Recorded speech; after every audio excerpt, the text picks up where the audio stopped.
Hi, welcome to कैम्पवर्ल्ड। आज हम start कर रहे हैं बहुत ही इंटरेस्टिंग और एग्ज़ाम और important chapter chemistry in everyday life. ये चैप्टर CSIR नेट गेट और लेक्चरर कैडर जैसे एग्ज़ाम में रेगुलरली पूछा जाता है, इसलिए इस वीडियो को एंड तक ध्यान से देखिएगा। इस टेक में हम 3 बड़े सेक्शंस कवर करेंगे: ड्रग्स, मेडिसिन्स, केमिकल्स इन फूड और सोप्स एंड डिटर्जेंट। चलिए शुरू करते हैं। सबसे पहले एक क्विक रोड मैप देख लेते हैं। चैप्टर 1 में हम ड्रग्स और मेडिसिन पढ़ेंगे, इनकी classification, drug target interactions, analgesics, antipyretics, tranquilizers, antibiotics, antacid, anaesthetics और भी बहुत कुछ। चैप्टर 2 में हम बात करेंगे केमिकल्स एंड फूड की, preservations, antioxidant, artificial sweetening agents और एडिबल कलर्स। और चैप्टर 3 में हम कवर करेंगे soaps and detergents, saponification, soap in structure, soap की स्ट्रक्चर, हार्ड वाटर का प्रॉब्लम, डिटर्जेंट की क्लासिफिकेशन और इनकी क्लेंजिंग एक्शन। तो ये तीनों टॉपिक मिलकर पूरा chemistry in everyday life chapter बनाते हैं।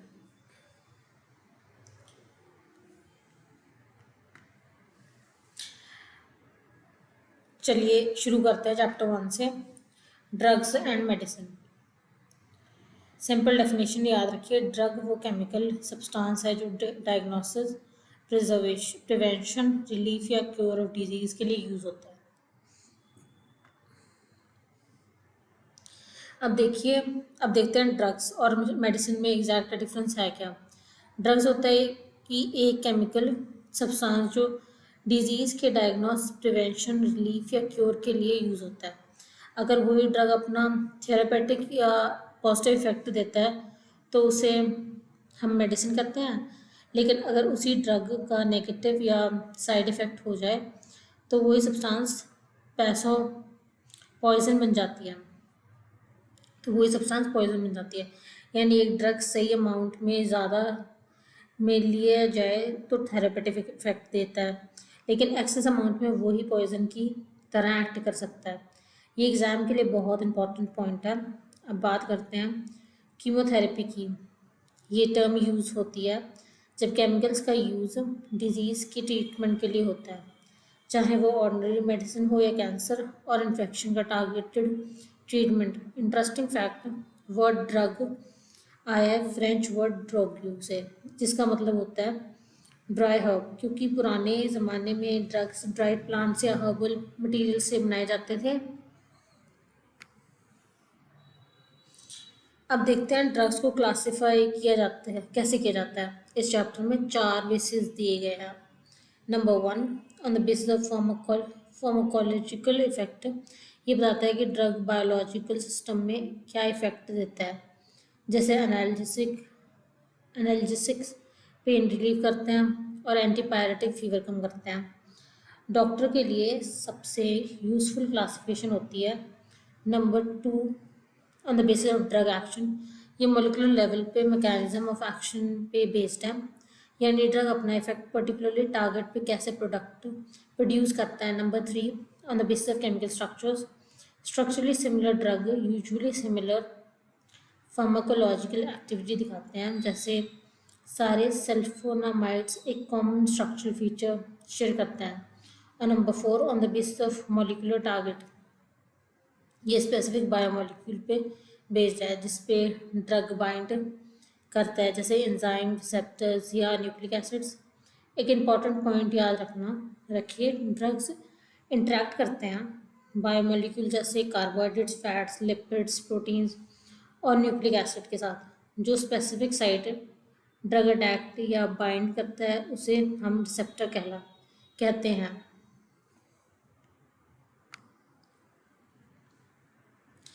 चलिए अब समझते हैं ड्रग और रिसेप्टर के बीच इंट्रैक्शन। सबसे पहले एगोनिस्ट और एंटागोनिस्ट का डिफरेंस। एगोनिस्ट नेचुरल मैसेंजर को मिमिक करते हैं और रिसेप्टर्स को नॉर्मल फंक्शन को एक्टिवेट करते हैं, जबकि एंटागोनिस्ट रिसेप्टर साइट पे बाइंड तो करते हैं लेकिन उसके नेचुरल फंक्शन को इनहिबिट कर देते हैं बिना एक्टिविटी किए। अब एक इम्पॉर्टेंट कॉन्सेप्ट, ड्रग्स के साइड इफ़ेक्ट्स क्यों होते हैं? क्योंकि बहुत सारी ड्रग्स परफेक्टली सिलेक्टिव नहीं होती, वो मोर देन वन टाइप के रिसेप्टर से बाइंड कर सकते हैं, और यही वजह है कि एक ही ड्रग अपने इंटेंडेड थेरापेटिक इफेक्ट के साथ साथ अनवांटेड साइड इफेक्ट भी प्रोड्यूस कर देती है। अब देखते हैं ड्रग डिज़ाइनिंग का प्रोसेस, कैसे एक सिंपल कंपाउंड धीरे धीरे ड्रग बनता है। सबसे पहले होता है कंपाउंड जो लीड कंपाउंड बनाता है, फिर उसमें मॉडिफिकेशन की जाती है और फाइनली वो एक ड्रग बन जाता है। और एक और पॉइंट, ड्रग मेटाबॉलिज्म में ड्रग कार्बोहाइड्रेट्स के साथ स्पेसिफिक पाथ से इंटरेक्ट करते हैं और इवेंचुअली यूरिन के थ्रू एक्सक्रीट हो जाते हैं।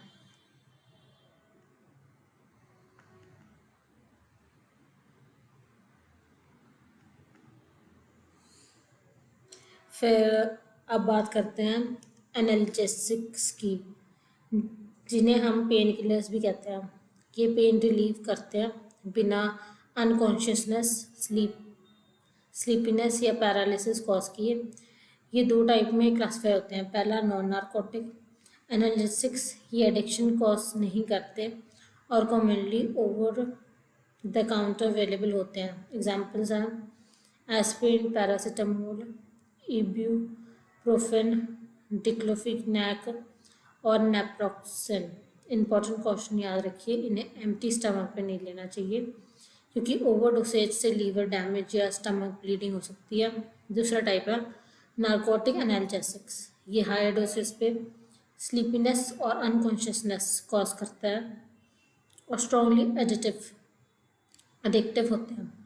एग्जाम्पल मॉर्फिन और उसके डेरिवेटिव्स जैसे कोर्जिन और हेरोइन। एक्सेस यूज पॉइजन की तरह एक्ट करके डेथ भी कॉज कर सकता है। एंटीपायरेटिक्स, अब देखते हैं एंटीपायरेटिक्स। ये वो केमिकल्स हैं जो फीवर के दौरान एलिवेटेड बॉडी टेम्परेचर को अपोज या लोअर करते हैं बिना अंडरलाइनिंग कॉज ट्रीट किए।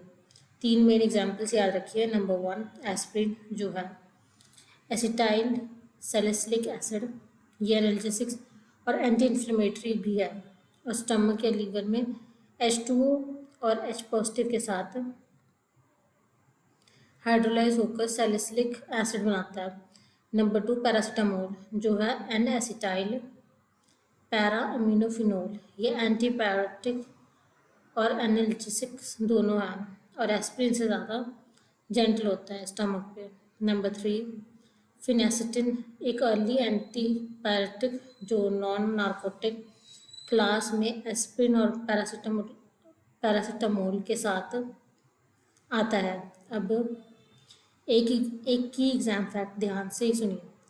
एस्प्रिन, जिसे 2-एसिटोऑक्सी बेंजोइक एसिड या एसिटाइल सैलिसिलिक एसिड भी कहते हैं, एक नॉन नार्कोटिक ड्रग है जो antipyretic, analgesic and anti inflammatory तीनों की तरह काम करता है, लेकिन ये एंटीपायरेटिक, एंटीसेप्टिक या एंटी मलेरियल नहीं है।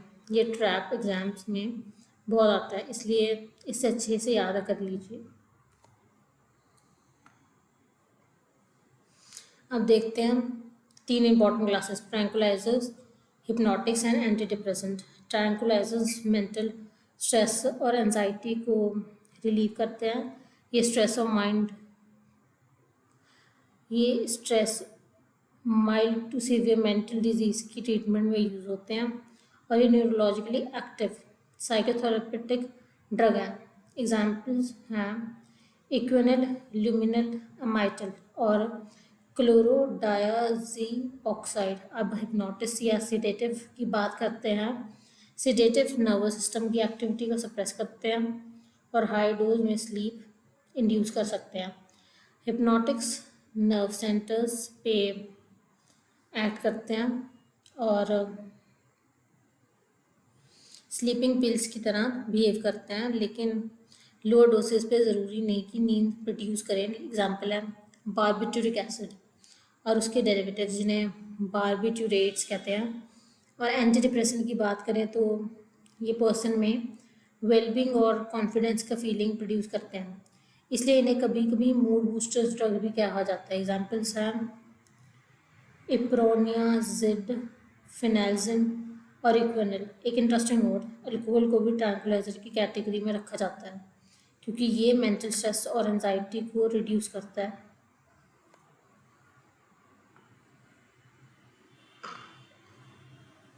बहुत ही कॉमनली कंफ्यूज होने वाला topic, antiseptics versus disinfectant. Antiseptics micro organism को किल करते हैं या उनकी ग्रोथ प्रिवेंट करते हैं, और ये इतने सेफ होते हैं कि लिविंग टिश्यूज या वाउंड पे डायरेक्टली अप्लाई किए जा सकते हैं। दूसरी तरफ डिसइंफेक्टेंट भी माइक्रो ऑर्गेनिज्म को किल करते हैं, लेकिन ये लिविंग टिश्यूज के लिए सेफ नहीं होते। इन्हें फ्लोर्स, ड्रेनेज सिस्टम और वाटर ट्रीटमेंट में यूज़ किया जाता है। अब इस टेबल को ध्यान से देखिए क्योंकि ये कंसंट्रेशन डिपेंडेंट बिहेवियर एग्जाम्स में बहुत पूछा जाता है। फिनोल का 0.2% सोल्यूशन एंटीसेप्टिक की तरह काम करता है, जबकि उनका 1% सोल्यूशन डिसइंफेक्टेंट बन जाता है। क्लोरीन जब पानी में 0.2 से 0.4 ppm कंसंट्रेशन में यूज़ होती है, उसे ड्रिंकिंग के लिए फिट बनाती है। टिंचर ऑफ आयोडीन जो है अल्कोहल में आयोडीन का सोल्यूशन, एक एंटीसेप्टिक है। डिटोल जो क्लोरोजिलिनॉल और टर्पिनॉल का कॉम्बिनेशन है, एंटीसेप्टिक और डिसइंफेक्टेंट दोनों की तरह काम करता है। डाइल्यूट बोरिक एसिड और हाइड्रोजन परऑक्साइड स्ट्रॉन्ग एंटीसेप्टिक है, और बिथेनॉल को सोप में एंटीसेप्टिक एडिटिव की तरह ऐड किया जाता है। अब बात करते हैं एंटी माइक्रोबियल्स या एंटीबायोटिक्स की। ये केमिकल सब्सटेंसेस होते हैं जो माइक्रो ऑर्गेनिज्म द्वारा प्रोड्यूस किए जाते हैं या सिंथेटिकली बनाए जाते हैं, और ये अंदर माइक्रो ऑर्गेनिज्म की ग्रोथ को इनहिबिट करते हैं या उन्हें डिस्ट्रॉय करते हैं। इनका यूज़ बैक्टीरिया, फंजाई और वायरसेस जैसे पैथोजन से होने वाले इन्फेक्शंस की ट्रीटमेंट में होता है। एंटीबायोटिक्स को दो तरह से क्लासिफाई किया जाता है। पहला उनके इफ़ेक्ट्स के बेसिस पे, बैक्टीरिसाइडल एंटीबायोटिक्स माइक्रो ऑर्गेनिजम्स को किल करते हैं, जैसे पेनिसिलिन जो पहला डिस्कवर्ड एंटीबायोटिक था, और फ्लॉक्सन अमीनो ग्लाइकोसाइड्स और वैनकोमाइसिन बैक्टीरियोस्टैटिक एंटीबायोटिक्स से ग्रोथ को इनहिबिट करते हैं, जैसे एरिथ्रोमाइसिन, क्लोरामफेनिकोल, टेट्रासाइलिन और सल्फोनामाइड्स जो सिंथेटिक एंटीबैक्टीरियल है। दूसरा स्पेक्ट्रम के बेसिस पे broad spectrum antibiotics gram positive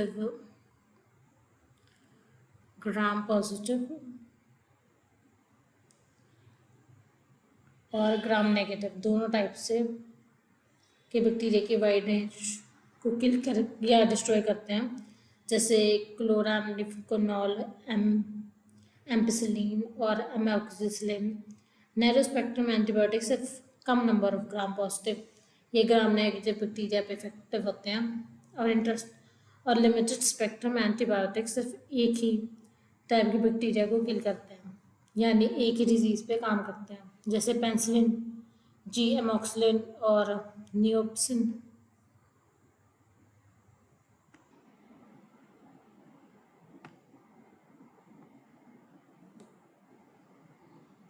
अब देखते हैं दो और इम्पोर्टेंट क्लासेस, एंटी मलेरियल्स और एंटी फर्टिलिटी ड्रग्स।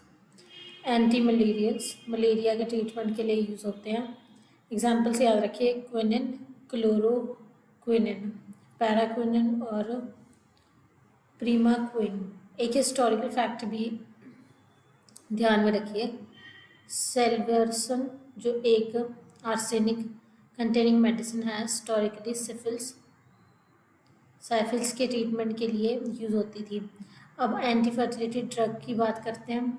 इन्हें ओरल कॉन्ट्रासेप्टिव या बर्थ कंट्रोल पिल्स भी कहते हैं, जो प्रेगनेंसी को कंट्रोल करने के लिए यूज़ होते हैं। ये सिंथेटिक एस्ट्रोजन्स और प्रोजेस्टेरॉन डेरिवेटिव्स का मिक्सचर होते हैं जो स्टेरॉइड्स हैं। एग्जाम्पल है नॉर एथिनोड्रोन जो एक प्रोजेस्टेरॉन, और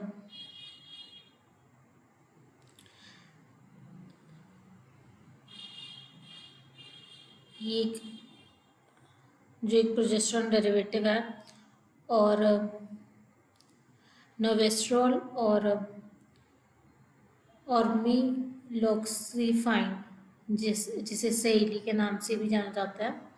और एक बात ही इम्पॉर्टेंट एग्जाम पॉइंट है, माइफप्रिस्टोन जैसे मॉर्निंग आफ्टर पिल कहते हैं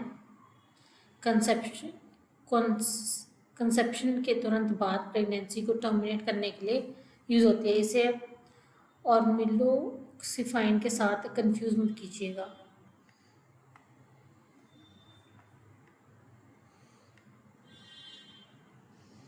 अब 3 और क्लासेस देखते हैं, एंटासिड, एनेस्थेटिक्स एंड एंटीहिस्टामीन्स।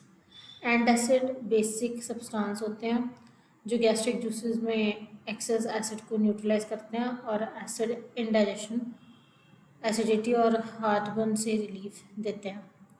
ये बफर्स की तरह एक्ट करते हैं। एग्जाम्पल्स हैं बेकिंग सोडा यानी सोडियम